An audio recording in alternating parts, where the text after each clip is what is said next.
食べ物まるっと研究所です。今回は蕎麦の体への影響についてお話しします。自宅でも手軽に作れて美味しいお蕎麦。味の違いを楽しむために蕎麦屋の食べ歩きをしても楽しいですよね。そんな蕎麦ですが、毎日食べ続けたらどうなるの？食べ過ぎるデメリットはあるのかなと気になることも多いですよね。蕎麦はあまり知られていない驚くべき健康効果もあります。ただ食べ過ぎることによるデメリットも2つあるので注意が必要です。そこで今日は論文や専門機関の研究をもとに、蕎麦で得られる健康効果、食べ過ぎることによるデメリット、1日の摂取目安量を看護師の視点で解説します。この動画を最後まで見ていただければ、蕎麦を正しく生活に取り入れることができます。蕎麦で健康な体を作る際の参考になれば嬉しいです。このチャンネルでは食べ物の健康効果を中心に役立つ情報を定期的に発信していますので、見逃さないようぜひチャンネル登録もよろしくお願いします。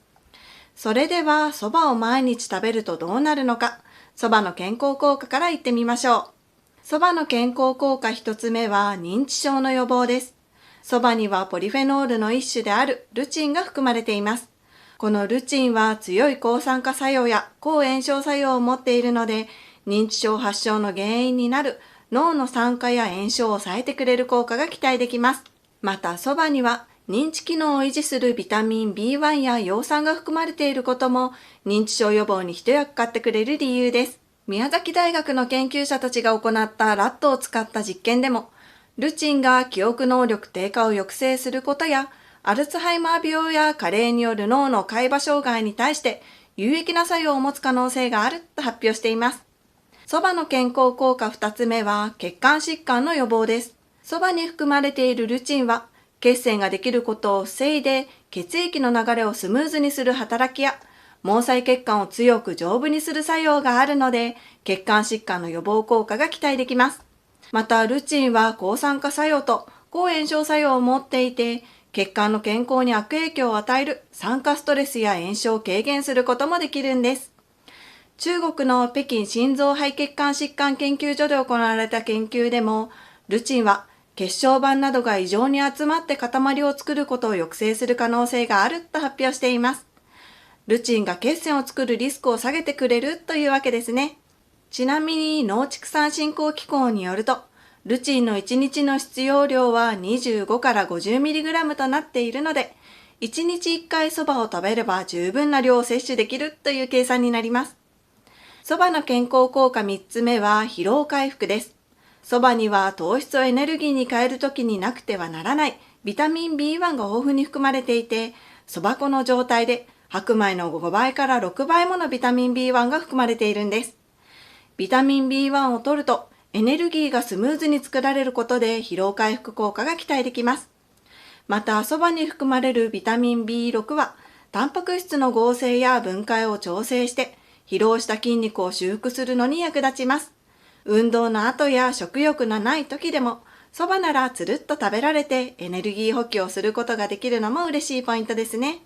蕎麦の健康効果4つ目はダイエット効果です。蕎麦は白米やパンなどと比べて血糖値が緩やかに上昇するのでエネルギー供給が安定しやすい特徴があります。これによって空腹を感じにくくなるので余計な間食を防いでダイエット効果が期待できます。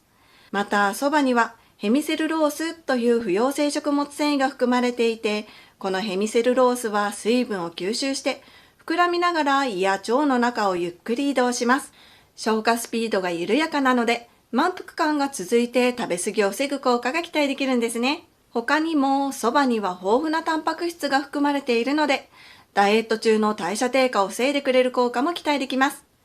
ダイエットのために食事制限をしてタンパク質が不足すると筋肉が分解されてしまうことがあります。筋肉量が減ってしまうと代謝が低下して体重が減りにくくなったりダイエット前より太りやすい体になってしまうこともあるんですね。そんな時にも蕎麦を主食にすることで摂取カロリーを減らしつつもタンパク質を補給できるメリットがあります。蕎麦の健康効果5つ目はアンチエイジングです。年を重ねると避けては通れないのが老化です。その老化の原因の一つが様々なストレスなどから体内で作られる活性酸素です。この活性酸素が発生すると細胞が老化してしまいますが、そばに含まれているルチンは抗酸化作用を持っているので、この活性酸素を除去したり、働きを抑制してくれてアンチエイジング効果が期待できます。さらに、そばに含まれるビタミン B2 は、食事で摂った栄養からエネルギーを作り出して、皮膚や粘膜、髪、爪などの細胞の再生に役立ちます。そばを食べることで老化の原因を減らして、若々しい見た目を保つことができるというわけです。そばの健康効果6つ目は美肌です。そばには美肌を作るのに欠かせない栄養素が豊富に含まれています。その中でも特にシミの元になるメラニンを防いだり、コラーゲンの生成を促してたるみを防いでくれるナイアシンや抗酸化作用、血行促進作用があって若返りのビタミンと呼ばれるビタミン E が力を発揮してくれます。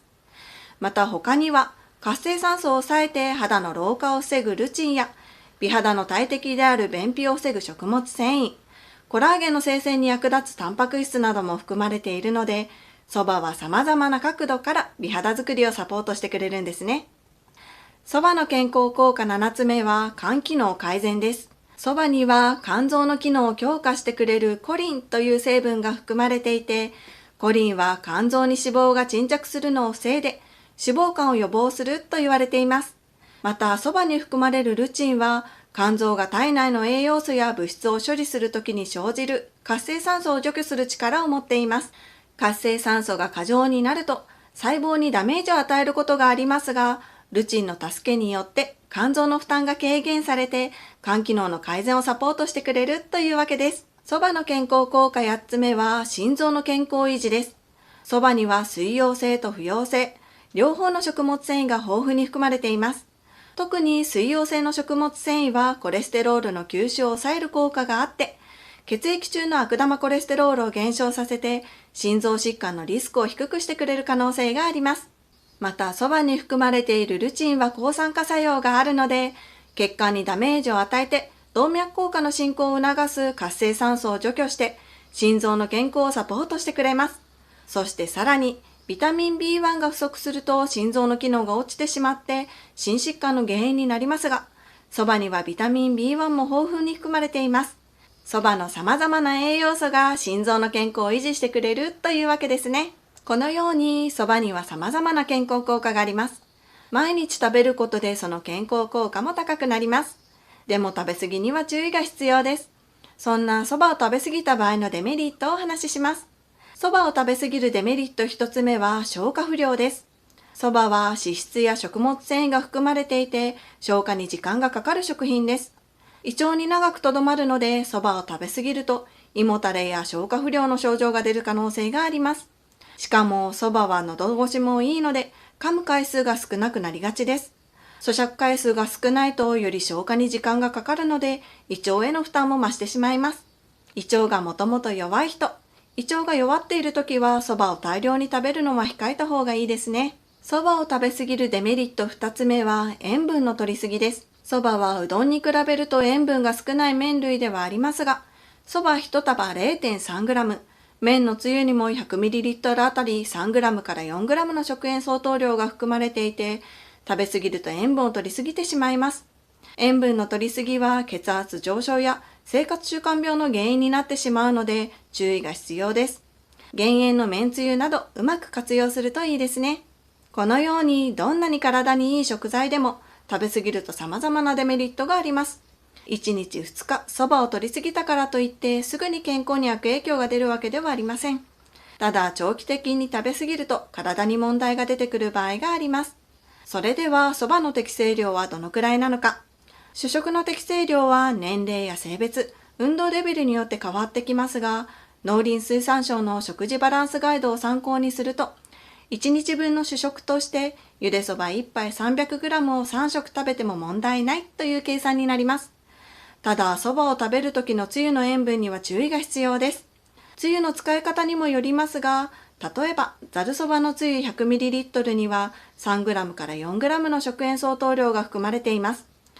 厚生労働省は1日あたりの食塩は成人男性で 7.5g 未満、女性で 6.5g 未満を推奨しているので、つゆを全部飲まないとしてもかなりの塩分ということがわかります。なので塩分を考えると、そばは1日1食程度が目安と考えられます。それ以上食べるのであれば、減塩のつゆを使用したり、他の食事から摂る塩分を調整することが必要です。次に、そばの健康効果を最高に引き出す食べ方をご紹介します。食べ方のポイント、そばと相性のいい食べ物をお話ししていきますね。食べ方のポイント1つ目は、そば湯を飲むです。お蕎麦屋さんで蕎麦を食べた後に蕎麦湯が出てくることも多いですよね。この蕎麦湯、飲まないのはもったいないです。蕎麦は豊富な栄養を含みますが、茹でることで水に流れ出てしまうので、蕎麦湯を飲むことで蕎麦の栄養を丸ごと取り入れることができるというわけですね。蕎麦湯を飲んでほっと一息つきながら栄養も取れる。一石二鳥です。食べ方のポイント2つ目は、付け合わせの選択が大切です。蕎麦は食物繊維やビタミン B 群を豊富に含んでいるものの、ビタミン A やビタミン C は含まれていないので、栄養のバランスを整えるためにも、意識的にビタミン A やビタミン C を含む野菜や山菜などの付け合わせを選んでいくといいです。また、蕎麦に丼物がセットになっていることも多いですよね。丼物を食べながらの蕎麦は美味しいですが、塩分の摂りすぎやカロリーオーバーには気をつけたいですね。次に、蕎麦と相性の良い食材をお話しします。蕎麦はそのまま食べても美味しいですが、合わせることでより効果を期待できる食材もたくさんあります。蕎麦と相性の良い食材一つ目は大根おろしです。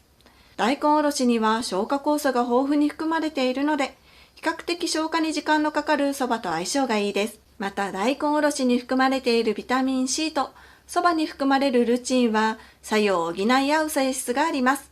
ルチンはビタミン C の吸収を促進するので、一緒に摂ることでコラーゲンの生成を促進して肌の調子を改善したり、丈夫な骨を作る助けになるんですね。蕎麦と相性の良い食材2つ目はネギです。盛り蕎麦やかけ蕎麦だけでなく、様々な蕎麦に薬味としてネギがついてきますよね。ネギには辛味成分であるアリシンが多く含まれていて、このアリシンが蕎麦に含まれるビタミン B1 の吸収率を高めてくれます。ビタミン B1 は体の様々な代謝に使われていて、皮膚や粘膜の健康維持や疲労回復など様々な健康効果が期待できます。蕎麦と相性のいい食材3つ目は海苔です。蕎麦にトッピングとして乗っていることも多い刻み海苔。海苔は蕎麦の栄養バランスを整えてくれる効果があります。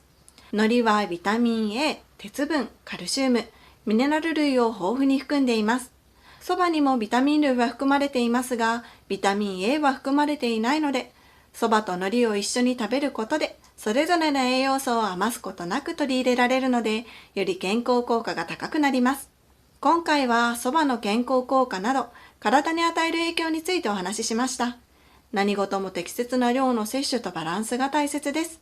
美味しい蕎麦を適切な量食べて、健康な体を作っていきたいですね。